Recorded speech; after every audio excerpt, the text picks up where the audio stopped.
Hi, my name is Jake Johnson, and I wanted to be the starting center fielder for the Chicago Cubs. What happened? Um, my body.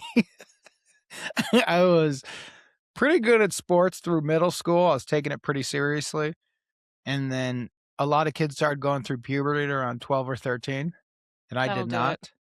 So I was Mhm. a 4'11", 80-pounder, and all of a sudden I was facing men with chest hair, and I was like, Mhm. "These sons of bitches can throw some heat." And then I played football one year, and I was like, I'm playing against men.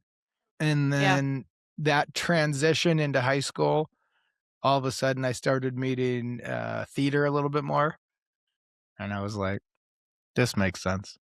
I do wanna ask, did your mom ever make it to California on that drive she was on? She's here. She was with the family for the 4th. It was Nice. a really bumpy start, but Miss Evie is loving it now, and we are Oh, good. having she and I are in a little, golden era of our relationship, having lunches. She's I will say California to me is the greatest state in the union. I adore it. Oh, good. It's my adopted state. I love it. I'll never leave it. I feel California. I claim Chicago, but California is in my blood now. Watching my mother transition from an 80-year Chicagoan Mhm. to a California girl she's all of a sudden like, you know, I'm starting to realize I could probably be a bit nicer. And I'm like, California's got some magic to it in these hills, Eve. So she is warming up. She's getting some gratitude. She's saying, Oh, like, you wow. know what? I will say, I don't like it here, but it is beautiful. And I'm like, there's some optimism. Now we're talking, honey. So it's I good. loved I loved that story and, like, having her on speakerphone and, It was so funny. um And we did not prep that at all. That I was was gonna say it was, like, too perfect. it was in real time that perfect. And Kimmel, because he's funny, just said, "Let me handle it," and I was like, "Jimmy, this could go sideways." And I told his producers, I'm like, "My mom could say, I don't she doesn't do this." And they're like, "Jimmy doesn't care." And when he was going, I was sitting there watching, I was like, "Oh, this is my favorite talk show appearance I've ever been on by a mile. I'm just sitting here. This is excellence." I'm listening to my mom and Jimmy Kimmel be funny. I was like, I don't think I've ever been happy doing a talk show until this moment. I've started to ask people what their least favorite questions to be asked in an interview are because I feel like I do red carpets too, which are kind of the worst because Yeah, everyone's just like the lights out of their eyes. They're so tired. It's like the totally. final stretch of press. And so I always like to ask because I'm trying to be as not easy as possible, but Yeah, just like be like, listen, I understand. I'm not trying to get totally. you to have some viral moment. Yeah, I'll tell you what I personally dislike, but I think I'm a minority in it. Because I don't mind the grind is the grind, and I've now been doing it for 20 years. So I do Mm, know how to kind of go into autopilot. Something happened around 6 or 7 years ago where everything got really like gimmicky and cute. yeah. And it became more about like, is it fun for you? Are you having fun? Where it'll be like, Yeah. what I hate is if I'm in line and they're like, wanna do like balloon animals? And I'm like, I'm fucking here selling a product. I got 15 of these. Then we got a whole night. So no, I'm nearly 50 years old. And then I'll like look over and there'll be another actor my age with a big old bald spot being like, it's an elephant. I'm like, what are you doing? What is Someone's gonna happening? take that. Someone's gonna take that and run with Yes. it. That's gonna But be the an amount of like games now in press or like the whole press will be, I'll like arrive at some studio in New York when I'm about to go do the Dink one. I'll be in like Mhm. some basement and I'll be expecting, something like this. Like what I like about podcast, I was happy when I heard 45 minutes over 15 minutes. It was like, Yeah. oh, we'll do a little bit more long form. Yeah. And I'll be expecting that. And there'll be like 9 cameras set up and they'll be like, okay, so now you're going to lick Sour Patch Kids and then talk about a project. And I'm like, I don't want to. Can I just tell you, like, they ask us to pitch games now I bet. because everyone's trying to have a It's moment. all looking for the game. And I'm like, I don't watch it. Like if I see an actor who's my age or older, and they're doing some sort of game that is built around humiliation. Mhm. It'll be like, see how many like these like weird drops you can put in your eyeballs while talking about your career. And I'm like, and then people are like, they're doing their spin on it where they're like, they're being funny or they're being intense. I'm like, just don't put that shit in your eyeballs. You're an actor. You're not Steve-O from Jackass. The Like, one that I liked that like, I always try and make them if I have to do them related to the actual material, so I actually did Lamorne recently for Spider Noir, and we did is it a line from a Spider-Man comic or is it a line from a noir film? So I that tried to, makes like sense. Yes, that's tied in. no one had to lick anything I or put like if anything it's tied in, I like it. anything in their bodies. But yeah, it's tough. We had Keenan and Kel in the studio a couple weeks ago, and Keenan came in and was like, had his head in his hands, and his manager was like, "Can Huh. someone get him water? Like, we need paper towels." And I was like, "Oh my God, what happened?" But he had just come from Hot Ones Yeah, I bet totally. and was That's like, was exactly he right. just was like it took a while. Agreed, Like, because his mouth is burning. yeah. Well, I did a big Apple press day for Dank and Maximum Pleasure Guaranteed. We were doing both, and there was the Hot Ones room, and they're like, "Do you want to go in there and do a thing?" And I was like, "No, because I got 3 more hours of this. Yeah. I don't want a burning nose and a burning throat for 5 minutes. Pass." Also, I like chicken wings. I've never ordered them that hot in my life. Yeah. I'll tell you why. I'm not a maniac. That's a pass.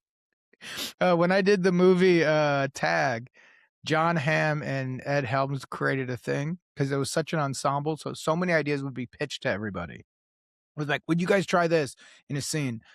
And I would just start being honest and be like, I don't mind if you guys do that, but that's not for Jake. And so they would say NFJ, not for Jake. And so a lot of this press explosion has been NFJ, where I'm like, I'm not mad that it's happening. I'm glad everybody's doing it. Everybody have fun. I hope there's a seat at the table for me in this business, but that shit is NFJ. You gotta get that like merch. That's like very marketable. Yeah, for one person, me. Well, you started as a writer, right? Yes. Do you have a hard time when you get a script or, like, when you're looking at Maximum Pleasure or The Dink or whatever, like, not having that hat on where you're like, "Here's what I would have done," or rewriting stuff? I used to. It used to be a pretty big issue. Um, but it's gotten a lot better since I did my own movie. Yeah. So I did Self-Reliance where I was able to wear all Mhm. the hats. But I used to have a big issue with it because I would feel like I'm having a really hard time not giving my 2 cents on it. Yeah. And then I was able to direct, write, produce, and do all of it, and I realized, I really miss writers. I really miss directors. I really miss every department, so I could just focus on mine. And what I do now is I just wanna produce and act in things, and the reason I wanna produce, it's not a vanity credit. I'm not gonna say yes to something unless I also really like the script. If I Mhm. think there's an issue or I think some of the wording's weird, it's not like a fight. I'm just gonna say, I would like it more like this, and then, like, I'm doing a thing right now with Rob Rizal, who I love. There was this whole monologue where I'm like, "Cut that, man, I don't like it," and he called back and he was like, "I think you're wrong, it's really funny," and then he pitched what he liked about it, and I was like, "Yeah, okay, you're right, I'll do it." So it's it's like, you give a Open pretty to good. feedback. Yeah, I was like, "You're giving a really good point, I think you're right." The way you said it was way funnier than the way I read it. So I think as I've gotten older, I used to be way more rigid, and now Yeah. I'm kinda like, "I don't know. Let's just try it." Like, for Maximum Pleasure Guaranteed, I gave no notes. I was like, "I don't know. I don't Is do that rare? thrillers." Is that rare for Mhm. you or Yes, but yeah? it was also my part was so small, so what was really No, fun it about the wasn't. Carl? It wasn't small. I mean, it Y held a lot of the conflict of the Yes, but also, I mean small, like, for the last chunk of years when I'm in a project, I'll be either 1 or 2, and so Oh, I'm there a lot. I'm in yeah. like, Tatiana is the lead of Maximum Pleasure Guaranteed, She's and I one, say yeah. that as a compliment because she is fucking awesome. Yeah. But that is her show with, like, a capital HER, and the rest of us there are truly supporting. And so on that, I'm like, I'm not giving notes. Tatiana gives notes. If anybody's got a note, it's her ass. But that ended up being really fun, just acting in it. I'm friends with David Gordon Green, and Oh my god, he I love was him. he's one of my favorite people on the I feel the planet. same by the way, same. I texted him earlier and I was like, "I'm interviewing Jake today. Is there anything you want me to say?" But he's in the middle of directing a movie in Australia, so, Yeah, he's what I a love little about busy. him, and I did not know, is he is a wonderful weirdo, and Yeah. I'm only friends with weirdos, like, I'm in my inner circle, and when I met David, I've been a fan of his, and one of the big reasons I said yes to this was he was doing the pilot. But even directing, being directed by him, I'm like, "Oh my god, I could do this every day for the rest of my life because 'cause he'll make you do takes that are just crazy, That's what and Tatiana said. but it's so incredible. Like, there's the in the pilot, when I go to the car and I yell at her at Yeah, the end of the, "Get your shit together," that whole piece. yeah. So, as an actor, I don't I love back and forth. So some actors really love, their singles, and it's not for vanity. They just can really like jump into the thing more. For me, the back and forth is when I get really excited. And so the way David was shooting it was there was a camera essentially on both of us. So I said to Tatiana, I was like, if you ever feel like interrupting my little speech, do it. It's my job to get us back in it. But if you're feeling like something, I am not precious if you say something. So we do a take, she does that. We do another take, David gave us different notes. Then the third take, she doesn't say anything, including her lines. And early on, I got a little pissed. I was kind of like, say your fucking words. But because she didn't, she was just staring at me. I just continued on the scene without her lines. And it at first threw me, and then it pissed me off because I thought, I don't know what Tatiana is doing. And afterwards, she said, "Sorry about that. David told me not to speak." But what it did was it totally changed my performance. And then on the fourth take, I was like, I don't even know where I am now. I don't know if she's going to respond. I don't know if she's going to yell at me. And I was like, oh, that's such good directing for my style of acting. I was like, I have to be present because I truthfully don't know what's going to You don't know happen. what's gonna I happen, yeah. honestly don't know what's going to happen. So I adore the man. He once told me we were sitting on a bench looking out at the Hudson River, and he was like, "You know, Emily, you and I are on the same wavelength of the cosmic journey of life." And I was like, "Can I That's put cool. that on my resume? Like, how do I Yeah, that's cool. like I don't even think I ever responded. I was like, "There's nothing to say." That's a all you can say that is, "That's awesome, man." Do you have a preference, in acting between something like Maximum Pleasure and something like The Dank? No. Um, I think for me, it's, what comes my way and the people involved. So Yeah, Dink was I loved doing the Dink, and I love the movie. I think it's so funny and joyful. it looks But Sha awesome. it's real it's surprising given the, content, how funny it is. But I mean it, and that's because Sean, our writer, is one of the funniest Mhm. writers in Hollywood, and Josh Greenbaum is one of the best comedy directors. So we have a killer cast. It's just about pickleball, and I'm like, but it's so funny. But that was that team working with Stiller, working with Mary Steenburgen, working with Ed Harris, Aaron Chen, Patton Oswalt, all these killers, with Josh and Sean as the inner circle. That was the dream for that. And the real joy of a maximum pleasure guaranteed, truthfully, is the material of going in and getting Mhm. to play a part like Carl, where we're not improvising, we're not looking for laughs. It's not light. It's you gotta get your intensity to a certain level, and I don't get that opportunity to do that very often as an actor. So that was really joyful. I laughed at your, a couple times when you were doing the scenes, like, in the police, That was our, yes, that was the that was comedy. funny. Yeah. Well, that monologue I actually read as dramatic, and then I had some questions on it where I'm like, "Why is Carl talking this way?" And then David goes, "I think he's having a panic attack." And I was like, "Alright," and he goes I was like, "Yeah, but it could get if I'm doing this and I'm talking about the difference with the fentanyl and meth, isn't that too light?" And he's like, "I would like this to be a comedic section." And I was like, "Oh, I saw that so different." I was like, "I saw a police station. My wife's getting called in." It was like, "Oh," and then he was like, I want levity." And I didn't understand the tone because I was just in the, um, um, custody side of it, so I didn't see, like, Charlie and that whole storyline. Mhm. Now watching it, I'm like, "Oh, yeah, there's tons of lightness," but we weren't involved in any of the You didn't know. lightness. Yeah. And what about with, the podcast? Like, is it similar to how you were with writing, where now you wanna give people unsolicited advice when you're just talking to, like, friends and coworkers and stuff? That's really funny. No, but so I've always kinda done Mike Serra, who's been a longtime buddy, his nickname for me is 2 Cents. He calls me Mr. 2 Cents because 'cause I'm gonna give my 2 cents whether it's asked for or not. Mhm. So he'll call sometimes and say like, "Tui, we gotta talk something out here."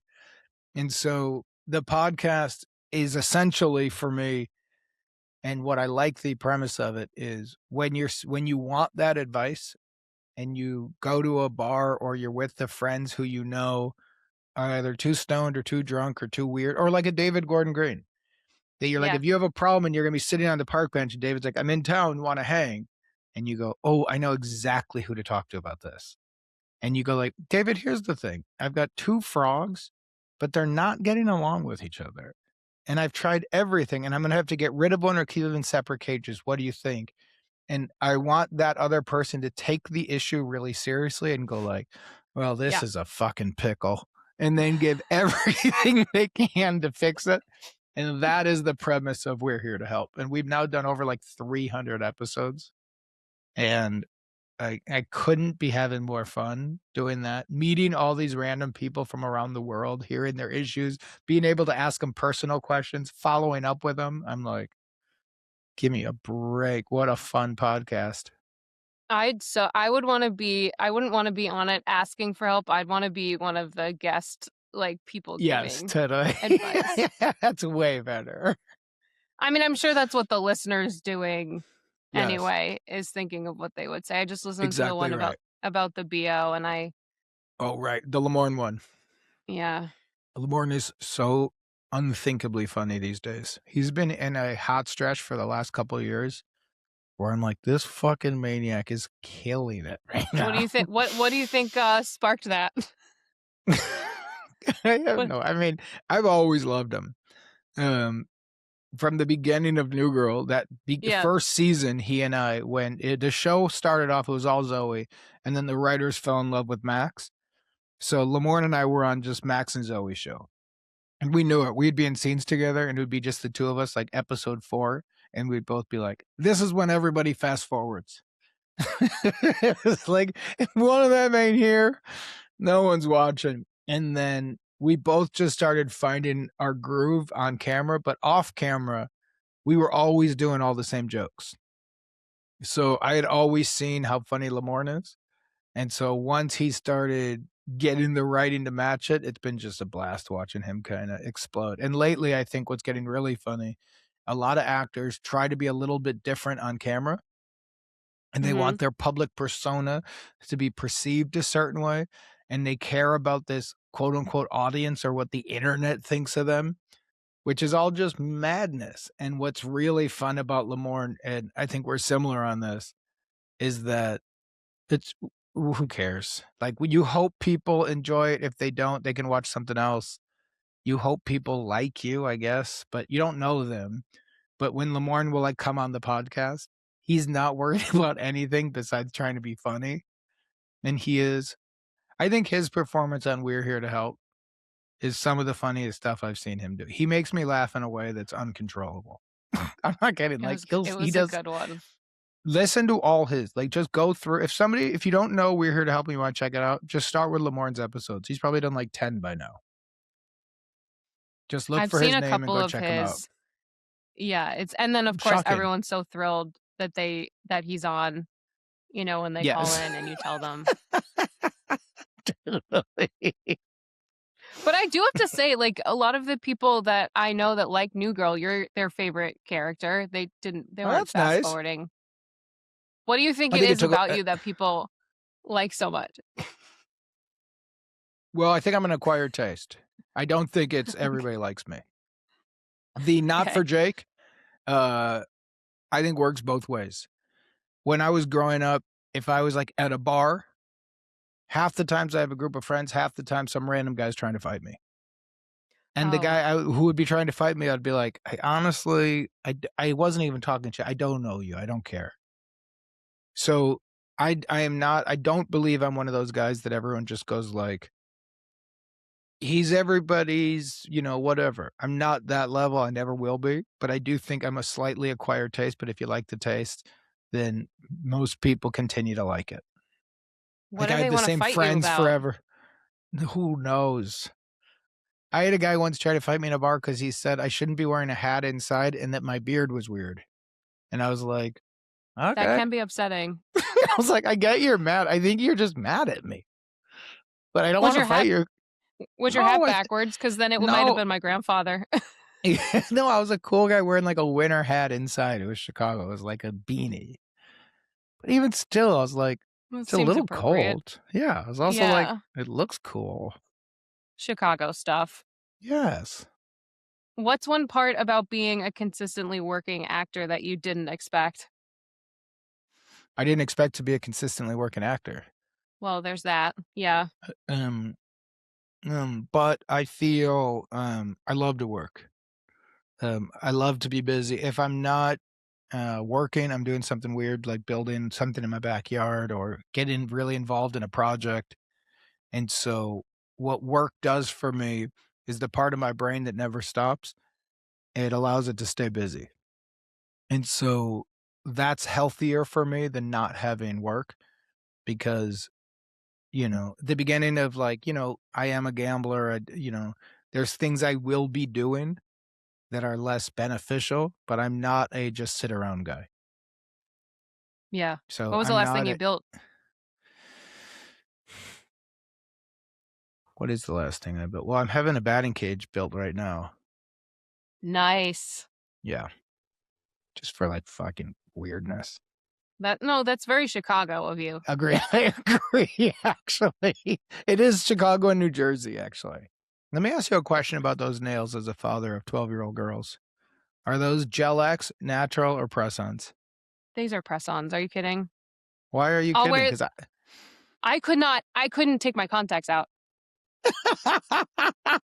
I'm not kidding. So my daughters used to do press-ons, and now it's all about fucking Gel X, but I don't like Gel X because you can't take them off. No, I can't. So I don't even like having regular nail polish on because I get Here, freaked out here. that it's like on me. So I'll put these on for also these are very long. Yes. I don't But normally you can wear them wear. for the day and take them off at night. I will be taking these off as soon as we're done. So this is what I want for my kids, but I think they're not seeing it yet. They're getting nails full on glued onto them that are about that size. How old are they? 12. Wow. Listen, Starting I'm young. so glad I'm not a kid now. Yeah. I think I they I got mean it. I, I think kids got it pretty good. I mean no, but I just think maybe as a girl, Yes, I just there's think different pressures. I at least like I got out during the time where like body positivity was starting to happen. We've gone By the way. completely backwards. Well, it's We've the fucking reversed. it is, and I'll tell you why. It's Ozempic. Oh It's yeah. Ozempic, and then for men, it's testosterone. Yeah. But what's really nice is I'm happy that men have something to do because it used to just be women. Men would be kind of like dopey, chubby dudes, and then women would have like fake lips, fake hair, fake boobs, fake bodies. Now I'm really happy that a lot of these actors, you'll have like veins popping out of their like foreheads and necks, and I'm like, you're so fucking juiced up, homeboy. It's insane. They'll take off their shirts and they'll be like, there's veins coming out of your abs. Those are the guys You who are happy to do the starburst Yeah, balloon they love animal. it, but great. But also, these are not just like what it used to be when I was growing up. Is that would be like a weird bodybuilder or male model. These are not like cool character actors where they're like, I gotta go do like a '70s type movie, and then take a bunch of steroids and get fucking yacked like crazy. And so that's the only I feel less bad. I used to feel like it was a real gender issue. And I was like, man, the world is so unfair. And now I'm like, oh, it's nice. It's Now just a both human genders issue. get to well, yeah, but then I yeah, was it like, just we're all I just fucking crazy. It's not just yeah. women are crazy because of the society that men put them in. I was like, everybody's bananas. It's we're back on an even. You got women and men who are so skinny right now because of Ozempic. And my favorite thing is they'll, be around my size. And then all of a sudden they are so skinny and they'll In the go, eyes. you did that in your late 40s. What's going on? And they'll be like, hiking. Hiking? What's going on? They'll go, intermittent fasting. I've done intermittent fasting. You're going to lose a couple pounds, Jack. Water. What? Yeah, That's they my go, favorite one. just water, watching what I eat. But you couldn't watch what you ate for 49 years? Now there's a magic drug and you look like Skeletor? Come on, man. Just say it. I could go on about that for Forever. hours, I find it but fascinating. But in reality, I don't care. God bless. I just wish everybody was open about it and saying it of like, what are you up to? I'm fucking pumping gear in my system. I'm jacked on steroids. I'm taking Ozempic like a maniac. You go like, great. I'll tell you what's going on with my hair. Hims. Why? that's a I don't want to little go. bit different, But I'll tell but you why. I don't want to go bald. I don't want a bald spot. I'm not there yet. And it was starting. And I was well, like, this is a great ad for Hims because your hair looks great.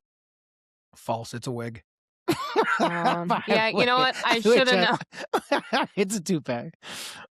I used to work at Warner Brothers, and there was one show where, like, I'd been on the whole season, and towards the end, I walked by one of the actors' dressing rooms, and there was this giant hairpiece, and I was like, No way. What show was it? Young Sheldon. You on Young Sheldon? I worked on Young Sheldon, yeah. What'd you do on Young Sheldon? I was a cast assistant. No way. Yeah, Fun. My daughter fell in love with that show, so I actually watched every episode of that one. it's good. It's a good show, actually. Yeah, it's good. Surprised, like Yeah, I thought it was gonna be more like a multicam, but all of a sudden I was like, no, they found a groove on this one. yeah, it's good. Yeah, it's a sweet show. I really liked it. But yeah, it's like you never know. I'm like, That's I had no crazy. idea. Worked with him for Is a year. is that what you were into doing? You wanted to be into casting? No, I write. Hmm, Um, and cool. so I You loved just want to working be on the near lot. it. Yeah, Yeah, totally. and I loved working on the lot. I loved it. Yeah, me too. Not the job, but being on the lot. I agree. I feel so. I'm doing a Sunset PI, the new Dan Gore, Luke Del Trecce, NBC show, and one of the big excitement things for me is I get to shoot on Universal. Yeah, it's Never the filmed a best. show on that lot. I was like, I loved New Girl. I love that we were on the Fox lot. Lately, like Maximum Pleasure Guaranteed is really cool, but it just Yeah, we're on location in New York. It right. felt like a movie to me. Yeah. And that's a cool experience. But I'm like, when we did Minx, we were on something like one deep in like, Sun Valley. Where I'm like, this is fine, but this is the history of this is just disgusting pornography. I was like, I want to be on the lot where you're like, fucking things were shot here in the 30s. Yeah. The fort. I was like, that's just so cool to me. That history, you feel it. It never gets old. I worked on the film Same. Air, and Cool. that was in on location, and it was not It's not the the same. same. There's something Yeah. about being in a soundstage, especially an old one, where you see the plaque outside of what's been filmed there. A big life moment for me was when New Girl got a plaque outside of the stages we shot at. And it's not what you think. It's not like it's like a little plastic plaque they put on. I was hoping it Right. was gonna be like carved into the concrete. But it felt really cool because whenever I'm on the lot, I'll look at all the shows and I'll be like, "Whoa, the original Madlock." Like, "Whoa, man, Golden Girls, cool." Because You I gotta was take a such a picture. yeah, well, I don't do the photos, but I was such a TV junkie. I'm not a selfie guy. I do not need to see me going like this with nearly anything on planet Earth. But growing up as a TV junkie, seeing where, like, that this was a job, it wasn't real life, it was where people went, always used to explode my brain, and still kinda does. It's hard to wrap your mind around, and I think that's the best part I about it. love it. I had this idea. I actually got the plaque made after Conan left Warner Brothers. I made this plaque, and it was like the Conan O'Brien stage, and then it said 11 years, 0 recognition, and I, like, really wanted to put it on and do this whole thing, That's but fun. I never got a chance to do it. No, So, that's fun. I'll tell him someday. Yeah, Um, I always like to ask if there's a story you can remember, and I think you were, a PA, right, at some point? I was, yeah. So I it did can Pop come from, Stars like 4 in New York. it can come from, like, that part of your career, or it could be yesterday of where you have this, like, kind of out of body moment where you're like, "I can't believe this is what I have to do in order to achieve this other goal." I mean, so many. Well, when I first moved to LA, I was doing, improv shows at the Improv Olympic all the time, and I Mhm. didn't have an agent, I didn't have anything yet, I wasn't in the union, and I was just grinding, looking for anything. Everybody started talking about tape, and I realized I didn't have any tape. This was pre-internet where you're like, we didn't have phones that had cameras on them, so they're like, "You have a demo tape?" And I'm like, "Of the fucking improv shows I've done for 10 years? No. Who's gonna film it?" And I was sitting at the bar after a show, and a guy came up to me, and he was older, I think he was probably 80, and he was like, "Kid, you're a star. You were great." And I was like, "You're saying all the things I like." And then he goes, "I'm producing a pilot." And I was like, "Great." And he goes, "It's a home poker league where we go to people's homes who are playing like a home game, and we're gonna film it like it's like a World Series of Poker event." And I was like, "That's pretty cool." And I grew up playing cards. My mother was a poker player. I worked at the Hollywood Park Casino in Inglewood, so I was like, "Sure, I know this world." And he goes, "What I would like you to be is be the host of it." So we would go to someone's garage, and there would be a home game, and you would host it, and we would do a night of poker. And I was like, "Fun." And he goes, "But we're just doing a pilot. We're gonna shoot it in Marina del Rey or something like that. Would you come out?" And I said, "Yes." He said he was gonna give me like 600 bucks or whatever. So I drove out there, and there was like 5 guys in a garage, and there was no cameras on the card, so I couldn't see what people had. And nobody quite knew what I was doing there, what the premise was, and the guy kept referring to me as Jake the Joker, and he'd be like, "This is Jake the Joker, he's the host." And they'd be like, "Okay." And there was, like, one guy with a camera, and they were just playing cards, and I'd be like, "How you guys doing?" And they'd be like, "Pretty good, man." And I'd be like, "I can't ask you what you have because that would give it away, yeah?" And they'd be like, "Yeah." And then the old guy would be like, "Hey, Jake the Joker, do something funny." And I'm like, "There's no premise here. There's nothing for me to do." So I just goofed around for 4 hours and created the worst thing I've ever been a part of. And nobody was happy I was there. It didn't make sense. We couldn't see the cards. And when I was driving home, I thought, like, I'm in physical pain for that level of humiliation I was just doing. And then he'd come by and he'd be like, "It's gotta be better. We gotta do something else, Jake." And I'd be like, Like what?" And he'd be like, "Figure it out." So I'd like go near the table and I'd be like, "What's going on, guys? You having fun?" And I literally drove home, and it was the equivalent of like the shower scene in movies when you're like really scrubbing Yeah. yourself. And I was like, "Jesus Christ, this career can't be worth moments like this." But there was like 2 years of moments like that, and then it started to turn. I'm almost like I'm just glad that I mean, I don't know if anything precarious happened in that garage, but Not to me. that setup was a little bit dicey. Yeah, oh, yes. It felt like it coulda gone different directions. Whenever someone in LA came up to me and said, "You're gonna be a star," that was my cue to Well, get out. with my body type, I wasn't worried about that. You never know. I wasn't thinking they said, "You know what? You're gonna be a star. Take off the clothes." I was like, "Not gonna be a star if I take off the clothes." Oh boy. You and I both know that's a false premise. I have a Um, fighting chance if I keep my jeans on. but also more merch. Jake the Joker, just throwing it Yes, out it was there. terrible, terrible. But Um, there was a bunch of shit like that where you just I mean, it's a hard grind yeah, to start. yeah. You gotta really Taking want this. whatever you Yeah, can get.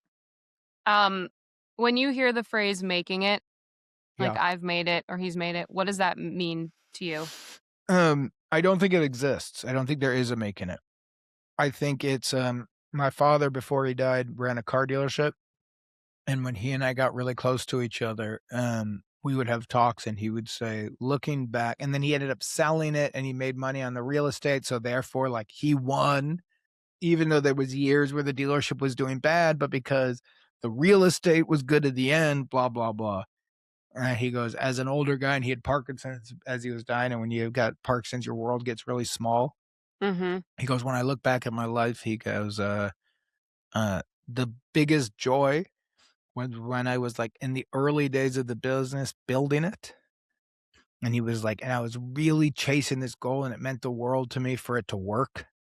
And he's like, "I wanted it so bad." And he goes, "That's the era I look back at with the most joy." And his advice to me was, "What's fun about your business is you're always building it." Goes, "Once you stop kinda building it," he's like, "the game's over." And so, for me, what I love about show business is you've never made it. You do a project that's dog shit and everybody hates you, well, you're gonna probably get another chance if you can earn one, if you could or create one yourself, and then you do something that's good and people like you, and then you get another shot, and so for me, it is a life of work, and I like proving it. I don't like, "You've already done it, now you're good." I like being judged each time.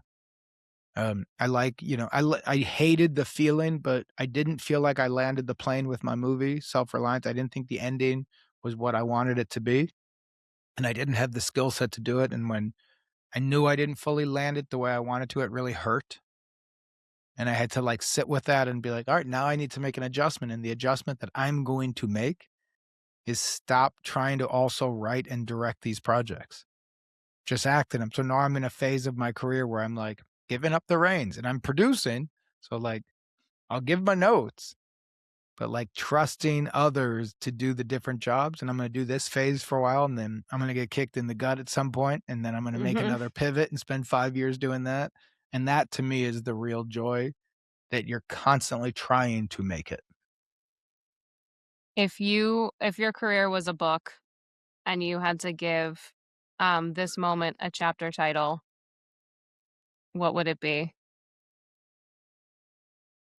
Well, the book would be called Adjustments, Great.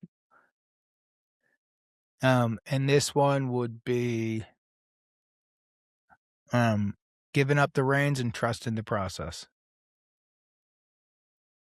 I'm going into things Nice. like I just did a movie with Kevin Bacon and Jessica Williams, and it was one of those where I was like, "Oh, I'm really not being as controlling with the material." I was like, "If this is the tone you like as the director, then I'm gonna lean in, because 'cause I'm just a producer and actor," as opposed to, like, all the talks and all the stuff where you were really grinding it. It's like, "Well, make your movie." The pilot of Sunset PI, I'm giving a lot of thoughts on my character, but that's your show, to Dan and Luke, to the Dink. I gave a lot of thoughts in the development on things, but I'm like, "But I'm only doing this part in it." Mhm. Josh directed it. It was not, like, co-directed by he and I. Sean wrote it. It's Sean's voice, so I'm like, I'm really liking that era right now, and I've never celebrated it. I've always thought more just leaning into the acting side of things. There was something about it that I guess, Jesse Hodges from, Maximum Mhm. Pleasure Guaranteed, who plays Mallory, who is the bad guy of the show, and she honestly didn't know that while we were shooting it. She would be like, I remember asking her something about her character and she she didn't get it. said, "No, yeah," and yeah, she was not my favorite on this show. Well, the character-wise. of course. Well, she's so good in it that it's believable. Yes. She's one of the nicest people on planet Earth, and she's crazy, and she doesn't know she's crazy. We would be hanging out, and she'd be like, "I'm not sure my character's doing enough." I'm like, "You're doing enough. You're the bad guy." She'd be like, "No, I'm not." I'm like, "Yeah, you are. You are. I'm kind of the bad guy. You're the worst guy." Season Uh, 2 twist. yeah, she becomes a good guy. No, Um, she ends up being the big bad. oh, that would be a crazy twist. I'll Um, call David but after this. But she said, she was talking about actors, and she said a lot because we were having this discussion about acting as opposed to trying to do all the other hats, and she said, a lot of guys sometimes think just acting isn't masculine enough because you're not in control and you're, like, taking someone's direction and you're being, like, submissive to their vision, and I was really embarrassed by that, and I thought, "Oh, that's probably a big issue with what I had." I probably was, like, being a fucking weirdo and not wanting to just admit it, I'm an actor. So I was like, "Oh, that's interesting." So this chapter is leaning into being like, "I guess that's what this is." Like, there's this, Maya Hawke thing that I heard that was really funny where she said she had heard somebody say, "An actress is a little bit more than a woman, but an actor is a little bit less than a man." And I thought that quote was so funny, and I think there's something to it. That's so interesting. I would never think from that perspective because 'cause I'm not a guy, Neither. but yeah. I'm a guy and I never thought it, and I'm almost 50 years old. I've been doing But this you for got 20 years. you got there though, which is more than a lot After of after getting hit in the head with a pan for 20 years. listen, I was just having this conversation with my dad this morning just about my personal life and letting things unfold and not trying to, like, white knuckle Totally. them, so it applies. That's It's pretty a sweet. You're universal. talking to your dad about this? Oh, yeah. That's the I tell my dad everything though, like, your dad's your guy. he's my guy, yeah. That's the best. That's the dream as a dad. He's got it figured out.